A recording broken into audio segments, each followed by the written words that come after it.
কেমন আছো বন্ধুরা? আশা করি সবাই ভালো আছো। আজ আমি আপনাদের কাছে নিয়ে চলে এসেছি অফলাইনে কিভাবে ফর্ম ফিল আপ করতে হবে। ফর্ম পূরণের সময় আমরা এই বিষয়গুলি লক্ষ্য করব। অফলাইনে ফর্ম কিভাবে পূরণ করবেন, কি কি ডকুমেন্টস লাগবে,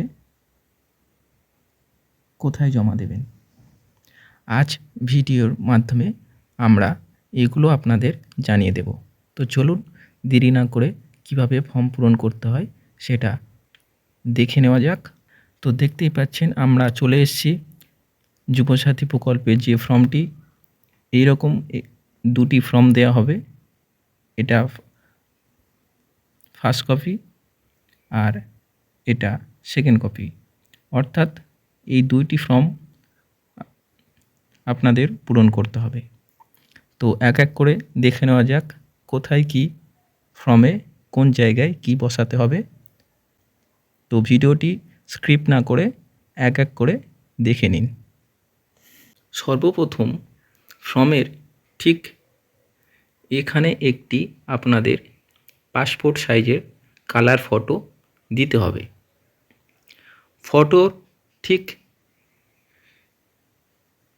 এখান থেকে শুরু করে ফটোর ওপর দিয়ে একটা সিগনেচার করতে হবে, অর্থাৎ ফটোর বাইরে থেকে আপনাদের সিগনেচার শুরু করতে হবে আর যেতে হবে ফটোর উপর দিয়ে।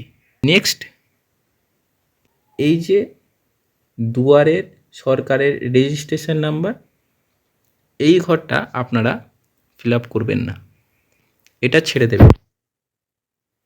এই ঘরটা আপনাদের জন্য না। যারা ফর্ম জমা নেবে তারা এখানে আপনার রেজিস্ট্রেশন নাম্বার দিয়ে বসিয়ে দেবে, এটা তাদের জন্য। আপনাকে এই লাইনে আধার নাম্বারটা বসাতে হবে। এই লাইনে এক এক করে কোনো গ্যাপ দেবেন না, প্রত্যেকটা নাম্বার একটার পর একটা বসিয়ে দেবেন। এখানে আপনারা আপনাদের মাধ্যমিক যে সার্টিফিকেট বা রেজাল্টের যে নামটা দেওয়া আছে সেই নামটা বসাবেন। প্রথমে আপনাদের ফার্স্ট নেম দেবেন, তারপর একটা ঘর গ্যাপ দেবেন, দিয়ে তারপরে আপনারা আপনাদের সারনেম বসিয়ে দেবেন, অর্থাৎ টাইটেল বসাবেন। প্রথমে আপনাদের নাম, প্রথম ঘর থেকে শুরু করবেন, নাম বসাবেন, একটা ঘর গ্যাপ দেবেন, দিয়ে আপনাদের টাইটেল অর্থাৎ সারনেম। যাদের মিডিল নেম আছে তারা ফার্স্ট নেম বসাবেন, একটা ঘর গ্যাপ দেবেন, দিয়ে আপনাদের মিডিল নেম বসাবেন, আবার একটা ঘর গ্যাপ দিয়ে আপনাদের সারনেম বসিয়ে দেবেন। এবার চলুন নেক্সট, মোবাইল নাম্বার। এই জায়গাতে আপনাদের মোবাইল নাম্বারটি বসিয়ে দেবেন। মনে রাখবেন এই মোবাইল নাম্বারটি যে ব্যাংকের বই আপনারা জমা দেবেন সেই ব্যাংকের সাথে যে মোবাইল নাম্বারটা অ্যাড করা আছে, অর্থাৎ আপনার ফ্যামিলির নাম্বার হতে পারে, সেটা আপনার পিতা বা মাতার হতে পারে, কিংবা আপনার হতে পারে, ব্যাংকের সাথে যে নাম্বারটা লিঙ্ক থাকবে। ঠিক আছে? তো এটি ভুল করলে নাম্বার আপনারা টাকা পাবেন না, কারণ এই নাম্বারের উপর ভিত্তি করে আপনারা টাকা পাবেন। এবার চলুন নিচের দিকে একটা ইমেল আইডি। তো আপনারা চাইলে ইমেল আইডি দিতে পারেন, আর যাদের নেই বা ইমেল আইডি কী এমন জানেন না, তাদের এই ঘরটা দেওয়ার প্রয়োজন নেই, এটা আপনারা ছেড়ে দিতে পারেন। এটা যদি থাকে তাহলে দেবেন, নাহলে দিতে হবে না। তারপরে নেক্সট আসছে জেন্ডার, অর্থাৎ আপনি পুরুষ কি মহিলা সেটা আপনারা মেনশন করতে হবে। পুরুষ হলে পুরুষের ঘরে টিক মারবেন, মহিলা হলে মহিলার ফিমেলের ঘরে টিক মারবেন, আর আদার্স হলে আদার্স। এবার নেক্সট, এখানে আপনাদের ডেট অফ বার্থ, মনে রাখবেন এই ডেট অফ বার্থটা যেটা আপনাদের মাধ্যমিকের অ্যাডমিট কার্ডের দেওয়া আছে সেই ডেট অফ বার্থটা বসাবেন। আপনাদের মাধ্যমিকের ডেট অফ, যেটা অ্যাডমিট কার্ডে যে ডেট অফ বার্থ দেওয়া আছে সেই ডেট অফ বার্থটা বসাবেন। এরপর এই ঘরটাতে আপনাদের বয়স দেবেন। বয়সটা নির্ধারণ কেমনভাবে হবে? 1/4/26 অনুযায়ী আপনাদের বয়স যেমন হবে এই ঘরটাতে বসিয়ে দেবেন। 24 হয় 24 দেবেন, যেটা আসছে সেই বয়সটা এখানে মেনশন করবেন। এটা এই নয় যে কারোর 24 বছর 3 মাস আসছে, কারোর 24 বছর 5 মাস আসছে বা 2 দিন আসছে, ওগুলো দেওয়ার দরকার নেই। না, আপনি ডাইরেক্ট 24 বসিয়ে দেবেন, মাসের হিসাব বসাতে হবে না। চলো নেক্সট আসছে এখানে আপনার বাবার নাম। এখানে আপনার ফাদার নেম অর্থাৎ পিতা বাবার নাম বসাতে হবে। ঠিক আপনার নাম যেভাবে লিখেছিলেন, প্রথমে আপনার বাবার নাম লিখবেন, একটা ঘর গ্যাপ দেবেন, দিয়ে বাবার শার্ট নেম লিখে দেবেন। পরে আসছে মায়ের নাম, ঠিক একই রকমভাবে আপনার মায়ের নাম দেবেন। প্রথমে আপনার মায়ের নাম লিখবেন, একটা ঘর গ্যাপ দেবেন, দিয়ে তারপর আপনার মায়ের সারনেম দিয়ে দেবেন।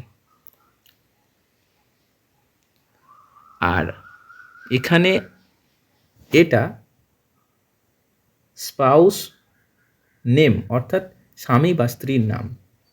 যদি আপনি বিবাহিত হন, আপনি ছেলে হলে স্ত্রীর নাম, মেয়ে হলে স্বামীর নাম বসাতে হবে।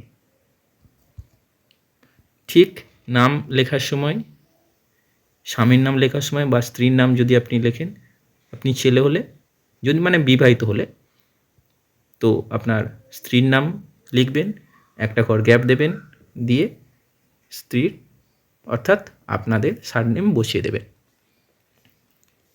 পরে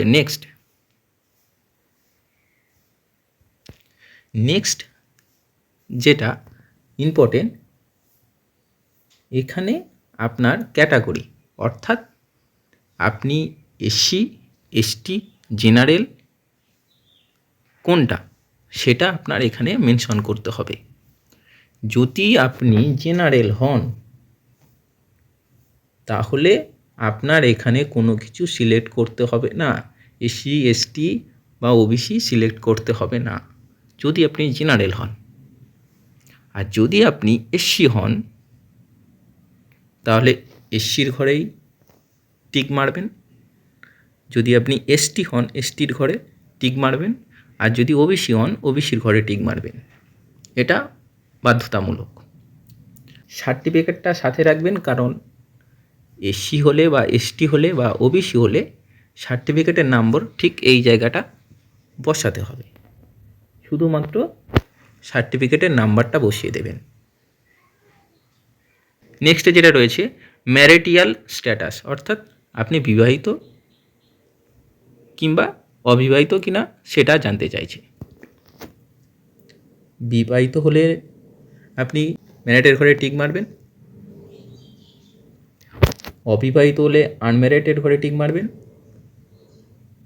আপনি যদি বিধবা হন অবশ্যই বিধবার ঘরে এই ঘরে টিক মারবেন, আর আদার্স হলে আদার্স। এরপর আসছে আপনার ঠিকানা। ঠিকানা আপনি কী দেবেন? বর্তমানে আপনার আধার কার্ডের যে ঠিকানা রয়েছে সেই ঠিকানাটা এখানে দিতে হবে। আপনি কোন ঠিকানায় আছেন সেটা না, আধার কার্ডে যে ঠিকানাটা রয়েছে সেই ঠিকানাটা দিতে হবে। প্রথমে আপনার হাউস নাম্বার দেবেন, মানে আপনার বাড়ির যে নাম্বারটা আছে সেটা।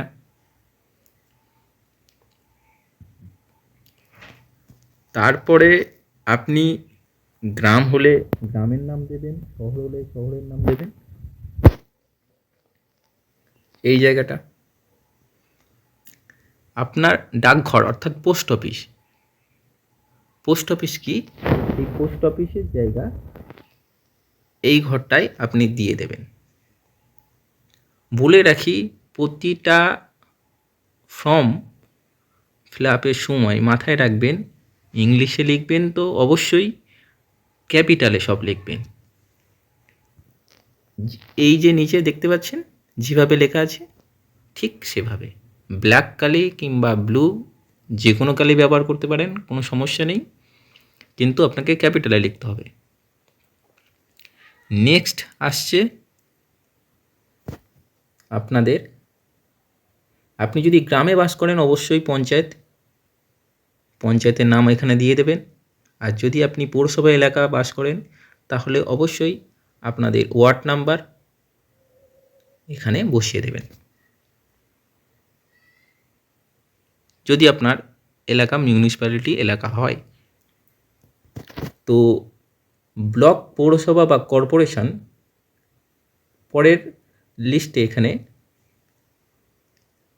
যেটা চাইছে, ব্লক আপনারা গ্রাম হলে আপনাদের অবশ্যই ব্লক হবে। আর যারা মিউনিসিপ্যালিটি কর্পোরেশন এলাকা রয়েছে তাদের মিউনিসিপ্যালিটি যেটা রয়েছে সেই মিউনিসিপ্যালিটির নামটা এখানে বসিয়ে দেবেন। তারপরে যেটা চাইছে পুলিশ স্টেশন, আপনাদের থানা যে জায়গায় রয়েছে সেই জায়গায় নামটা বসিয়ে দেবেন। তারপর যেটা চাইছে ডিস্ট্রিক্ট, জেলা, দক্ষিণ 24 পরগনা হলে দক্ষিণ 24 পরগনা, উত্তর 24 পরগনা উত্তর 24 পরগনা, হাওড়া হলে হাওড়া, যেটা আপনাদের হবে সেটা এখানে বসিয়ে দেবেন। তারপর কি চাইছে? তারপর চাইছে পিনকোড নাম্বার।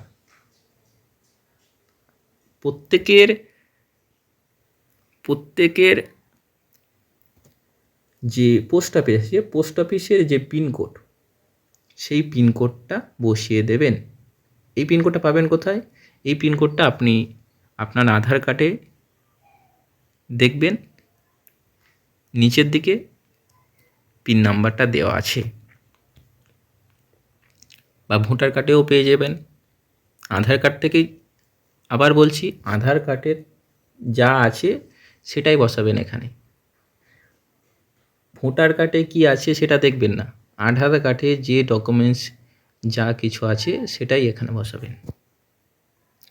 এবার চলুন পরের ফর্ম, অর্থাৎ দ্বিতীয় ফর্মে আপনারা কি কি ফিল আপ করবেন এবং কি কি জানতে চাইছে সেটা দেখে নেওয়া যাক। পরে ফর্ম অর্থাৎ দ্বিতীয় পেজে প্রথমেই আপনাকে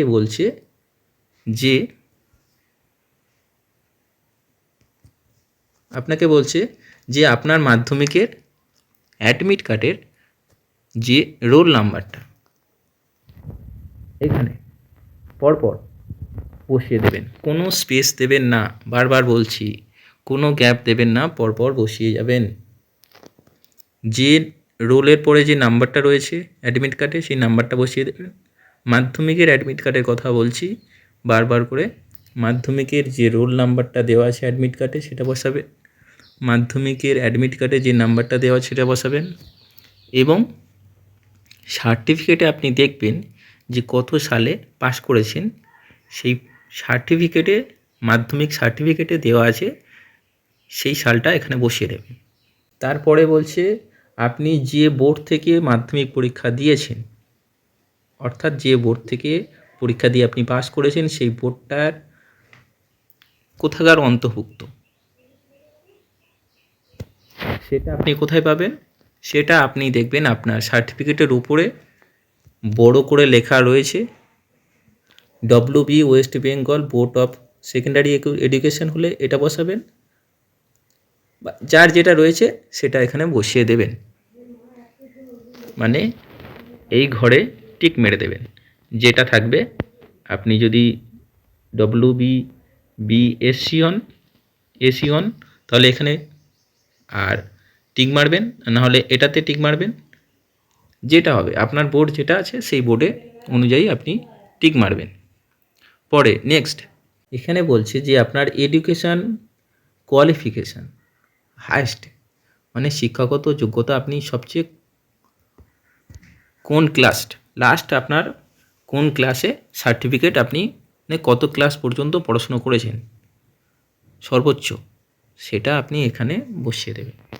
আপনি যদি মাধ্যমিক পর্যন্ত পড়াশুনো করে ছেড়ে দিয়েছেন তো এখানে মাধ্যমিক লিখবেন, আর যদি আপনি উচ্চ মাধ্যমিক পর্যন্ত পড়াশুনো করে ছেড়ে দেন তাহলে এখানে উচ্চ মাধ্যমিক লিখবেন, এবং যদি আপনি গ্র্যাজুয়েশন করেন অর্থাৎ বিএ হলে বিএ লিখবেন, বিএসসি হলে বিএসসি লিখবেন, বা গ্র্যাজুয়েশন লিখতে পারেন, কোনো সমস্যা নেই। বর্তমানে আপনি কি করেন সেটা জানতে চাইছি।